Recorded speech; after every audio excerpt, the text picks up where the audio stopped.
जो लोग मेरे इस चैनल पर नए हैं या फिर मेरा ये वीडियो पहली बार देख रहे हैं, वो मेरा YouTube channel political Tamasha with doctor Arshi को सब्सक्राइब करके वहां पे लगी बेल आइकॉन को जरूर दबा दें ताकि आपको हमारे आने वाले हर वीडियो की अपडेट्स मिलती रहे। और दोस्तों, अगर आपको हमारा काम पसंद आता है, हमारे वीडियोस पसंद आते हैं, तो www.patreon.com/dr अर्शी खान पर जाकर डोनेट करके आप हमारे काम को सपोर्ट कर सकते हैं। तो चलिए आज के सियासी तमाशे के सफर को शुरू करते हैं।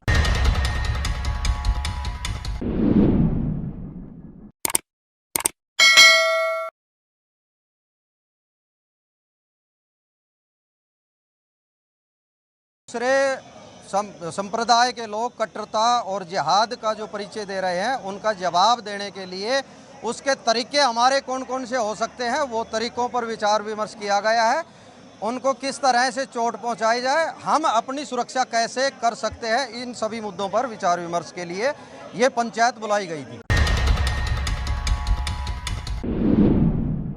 कट्टरता से देश को बर्बाद किया जा रहा है और जो पहचान छुपाकर यहाँ रोहिंग्या, बांग्लादेशी या पाकिस्तानी रह रहे हैं, उनकी पहचान करने के लिए मेमोरेंडम एडमिनिस्ट्रेशन को दे रहे हैं।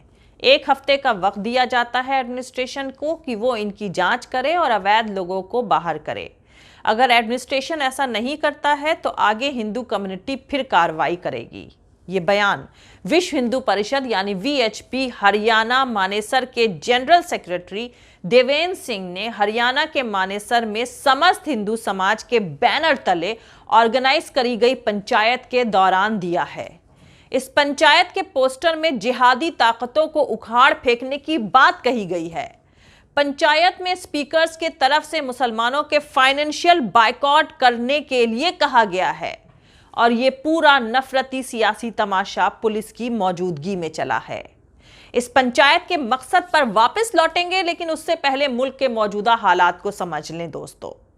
तो मुल्क के हालात ये हैं कि प्रेस क्लब ऑफ इंडिया को दिल्ली में मीडिया की आजादी पर हमले को लेकर मीटिंग बुलानी पड़ी है। इस मीटिंग में ज्यादातर पत्रकारों ने कहा है कि जिला लेवल पर वकीलों की मदद फर्जी मामले में गिरफ्तार होने वाले पत्रकारों के लिए लड़ने के लिए ली जाए।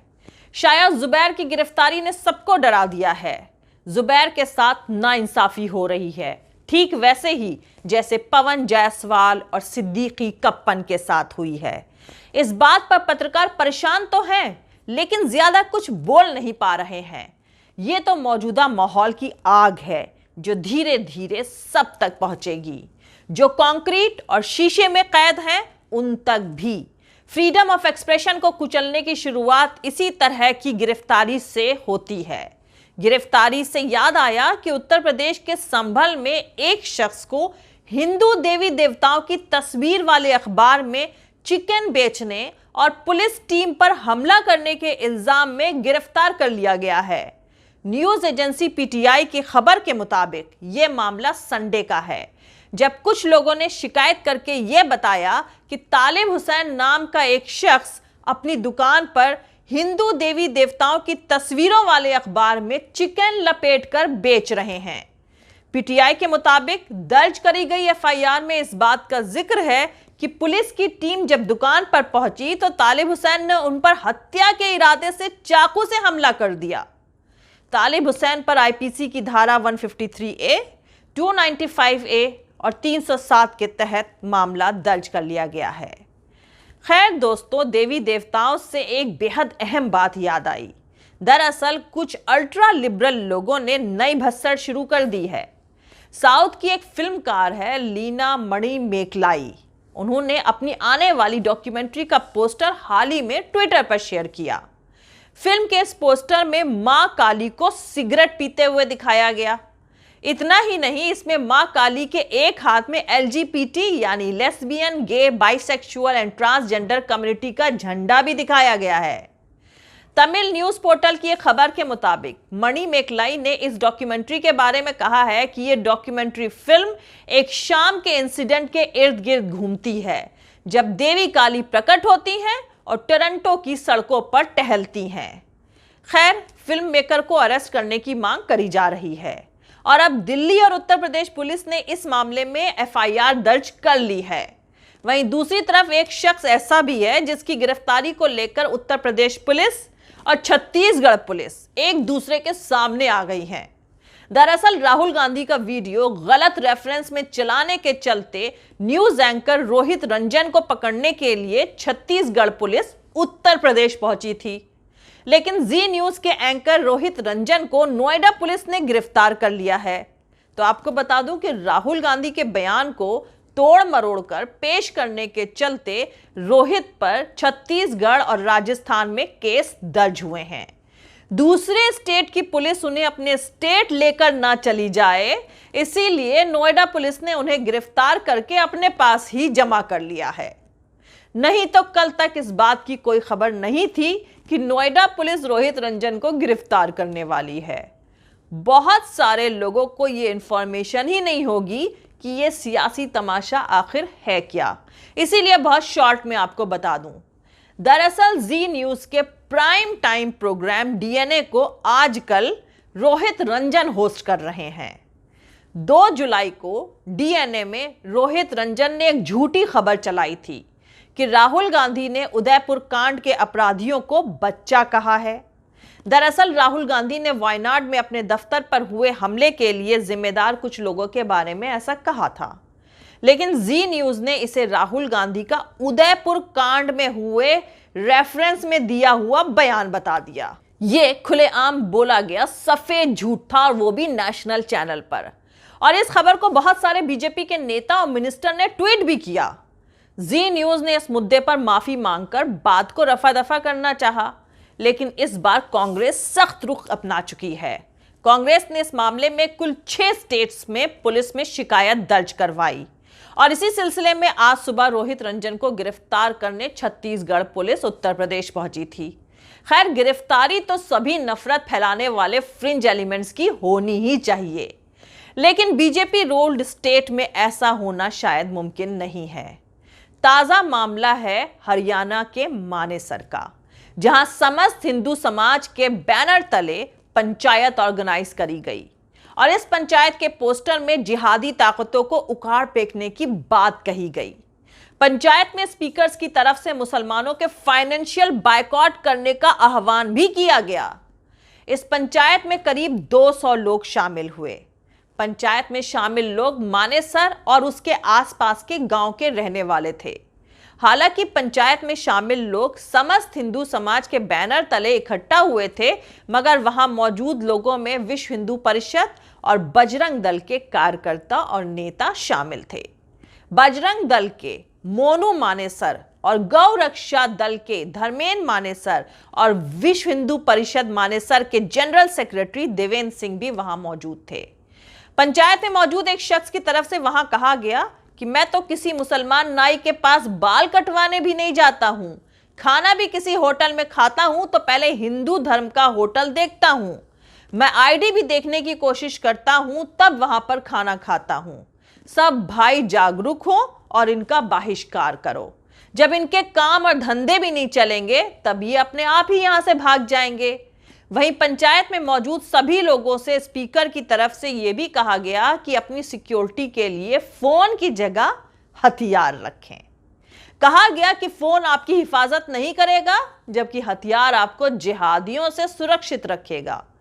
Devendra Singh general secretary VHP Manesar ने इस पंचायत में कहा कि कट्टरता से देश को बर्बाद किया जा रहा है, और जो पहचान छुपाकर यहां रोहिंग्या, बांग्लादेशी या पाकिस्तानी रह रहे हैं, उनकी पहचान करने के लिए ये मेमोरेंडम एडमिनिस्ट्रेशन को दे रहे हैं। 1 हफ्ते का वक्त दिया जाता है एडमिनिस्ट्रेशन को कि वो इनकी जांच करे और अवैध लोगों को बाहर करे।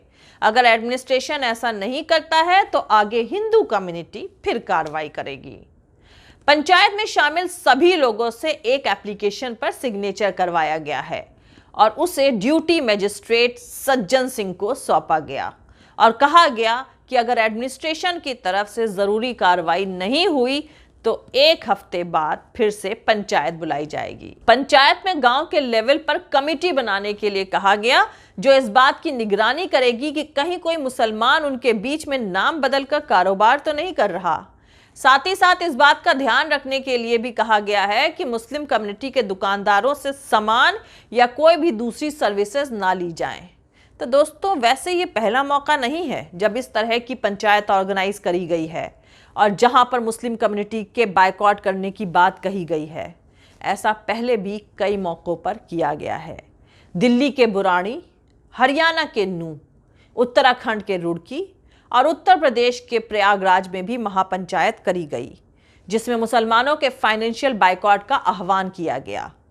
यहां गौर करने वाली सबसे अहम बात यह है कि ये सारे प्रोग्राम पुलिस एडमिनिस्ट्रेशन की मौजूदगी में करे गए और स्पीकर्स के नफरती बयानों के दौरान पुलिस वहां मौजूद रही, लेकिन कोई गिरफ्तारी जैसी कार्रवाई नहीं हुई। वहीं दूसरी तरफ जी न्यूज़ के एंकर रोहित रंजन को पकड़ने के लिए छत्तीसगढ़ पुलिस के पहुंचने पर अब कुछ लोग ये तर्क दे रहे हैं कि माफी तो मांग ली, अब गिरफ्तारी क्यों कर रहे हो। लेकिन क्या माफी मांगने से बात खत्म हो जाती है? ऐसे ही फेक न्यूज़ फैलाकर आपने एक नेता को पप्पू साबित कर दिया।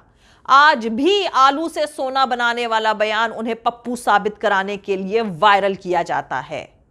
तो दोस्तों इस फर्जी खबरों के सियासी तमाशे को समझने के लिए 2018 में होम मिनिस्टर अमित शाह का एक बयान आपको जरूर सुनना और समझना चाहिए, जो उन्होंने राजस्थान के कोटा में पार्टी कार्यकर्ताओं और बीजेपी के सोशल मीडिया वॉलंटियर्स को एड्रेस करते हुए दिया था।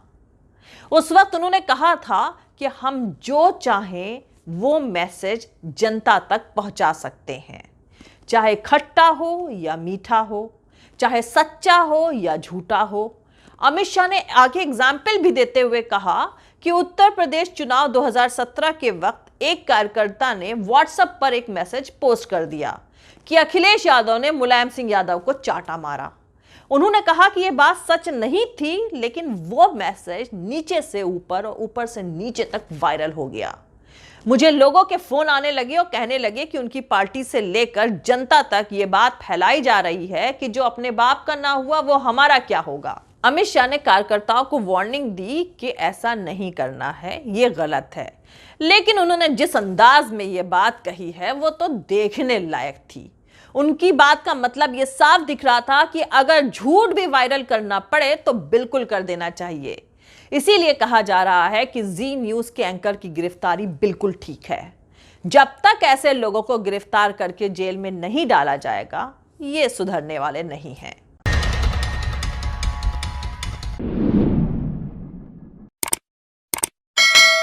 मिलते हैं अगले वीडियो में। जय हिंद, सत्यमेव जयते, अल्लाह हाफिज।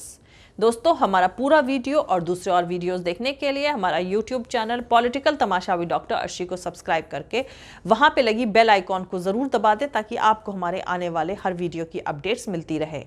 और दोस्तों अगर आपको हमारा काम पसंद आता है, हमारे वीडियोस पसंद आते हैं, तो www.patreon.com/dr अर्शी खान पर जाकर डोनेट करके आप हमारे काम को सपोर्ट कर सकते हैं। दोस्तों अगर आपको हमारा वीडियो पसंद आता है तो लाइक और शेयर करना हरगिज़ नहीं भूलें।